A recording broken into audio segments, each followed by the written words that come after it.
নমস্কার, Krishna lifestyle blog থেকে আমি কৃষ্ণা আবার হাজির হয়ে গেছি এক সপ্তাহ পর এই লাঞ্চ থালি নিয়ে। আপনারা তো জানেন রোববারটা আমার একটু সানডে স্পেশালই হয়।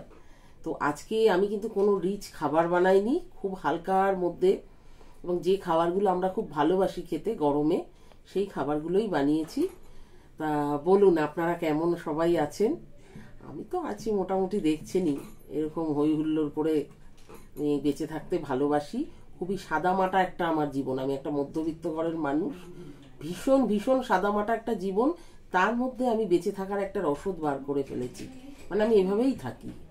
এর মধ্যে কোনো অ্যাবনর্মালিটি নেই যে আপনাদের দেখানোর জন্য আমি এগুলো করি, বা এটাই আমার লাইফ। আমি যেভাবে থাকতে ভালোবাসি, যা করতে ভালোবাসি সেটাই আমি দেখাচ্ছি। তো এই সাদামাটা জীবনে আজকে কি বানিয়েছি দেখুন। বানিয়েছি এই যে নিম পাতা, আমি গাছ থেকে পেরেছি, রেসিপিতে আপনাদেরকে দেখাবো। এটাকে ডাস্ট করেছি, ডাস্ট করে গুঁড়ো করে রেখেছি, একটু বেশি করে করে রেখেছি। যখন তখন এটা আমি আলু সেদ্ধ দিয়েও খেতে পারি, বেগুন ভাজা দিয়েও খেতে পারি। কিন্তু আজ বাড়িতে বেগুন ছিল, বেগুনটা ভাজা করে নিয়েছি। আচ্ছা, তারপর এটা হচ্ছে ডাল চিংড়ি,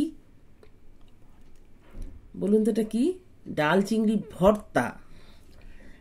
এটা দারুণ দারুণ একটা রেসিপি আপনাদের কাছে আমি শেয়ার করে দেবো।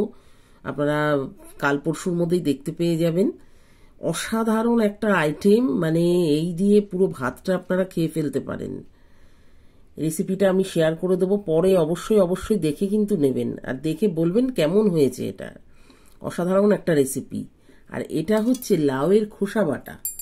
লাউয়ের যে খোসাগুলো আমরা বেশিরভাগ সময় ফেলে দিই, তো বিরক্ত হয়ে, করবেন না, সিদ্ধ করে এর মধ্যে যেরকম মরিচ বাটা করে, শুকনো লঙ্কা, তারপর হচ্ছে রসুন, কালো জিরে, এগুলো দিয়ে পেঁয়াজটা ভেজে নেবেন একটুখানি তেলে দিয়ে, এই মিক্সিতে পেস্ট করা এই বাটাটা দিয়ে একটু নুন মিষ্টি দিয়ে নাড়িয়ে চাড়িয়ে একদম টান টান করে নামিয়ে নেবেন, বাস হয়ে গেল একটা রেসিপি।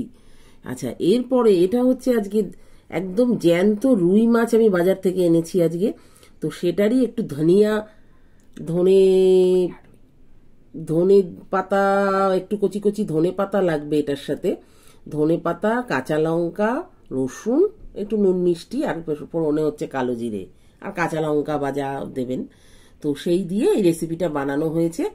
এটা হচ্ছে ধনিয়া রুই বলে এটাকে। অসাধারণ অসাধারণ খেতে হয়। মানে এইসব রান্নাগুলো আপনার একদম প্লেটের, মানে থালার একদম ভাত উঠিয়ে দেবে এক থালা করে। আচ্ছা, সব শেষে পাতে নিয়েছি একটু চাটনি, চাটনি ছাড়া পারছি না খেতে গরমে। তো আমের একটু চাটনি নিয়ে নিয়েছি। তো এই অবধি, আর ভাতের সাথে পেঁয়াজ আর লঙ্কা। তো এই অবধি হচ্ছে আজকে আমার রেসিপিটা। আমার লাঞ্চ থালটা কেমন লাগলো বলুন? ভালো লাগছে তো আমার রেসিপিগুলো? সত্যি কথা বলতে ভীষণ ভীষণ ভালোবাসা আমিও পাচ্ছি আপনাদের থেকে। এইভাবে আমাকে ভালোবাসতে থাকুন আপনারা। মানে এই মনটা আমার খুব আরও যেন ভালো হয়ে যাচ্ছে দিন দিন, এবং কাজ করার উৎসাহটা আরও বেড়ে যাচ্ছে। কাজ করতে আমি তো ভীষণ ভালোবাসি। প্রত্যেকটা কাজ আমি নিখুঁতভাবে নিজের হাতে করি, বাজার থেকে শুরু করে বাড়ির প্রত্যেকটি কাজ আমি নিজের হাতে সবসময় করার চেষ্টা করি আর কি।